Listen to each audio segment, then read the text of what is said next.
L'affaire Cahuzac relance le débat sur l'évasion fiscale. Comment fraude-t-on en France? Où et comment peut-on payer moins d'impôts sans que l'État s'en aperçoive? Aujourd'hui, le compte bancaire dans un paradis fiscal est le moyen traditionnel pour ne pas payer d'impôts, mais il existe deux valeurs plus sûres, la création de trusts pour les particuliers et la société offshore pour les chefs d'entreprise. Les deux solutions se réalisent dans des paradis fiscaux, des territoires comme les îles Caïmans, les îles Vierges, où les impôts sont moins importants, voire inexistants, et où le secret bancaire est absolu. Et surtout, dans ces deux solutions, contrairement au compte en Suisse, votre nom n'apparaît nulle part. Le trust est une entité juridique à l'image d'une entreprise qui repose sur un contrat de confiance basé entre une personne qui possède de l'argent et veut rester anonyme et une personne qui lui gère sa fortune dans le paradis fiscal.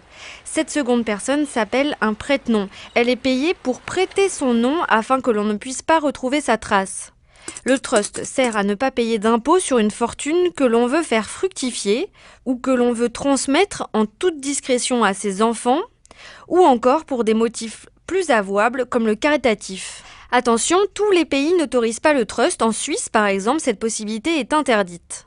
Sachez qu'il existe une autre façon de ne pas payer d'impôts pour les chefs d'entreprise, la création de sociétés offshore, offshore qui signifie hors du territoire.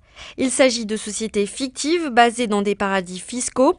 Le patron déclare à l'État français que son entreprise ne lui appartient pas, mais qu'elle appartient à cette société offshore. Par conséquent, les bénéfices peuvent remonter dans les caisses de la société offshore à l'abri du fisc.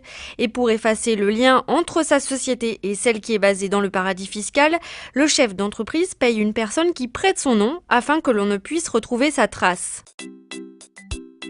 Le patron crée souvent de multiples sociétés offshore se possédant les unes les autres. Plus les sociétés offshore sont nombreuses, plus il est difficile de retrouver leurs traces et l'origine du détenteur de l'entreprise. La situation est donc au final complètement opaque.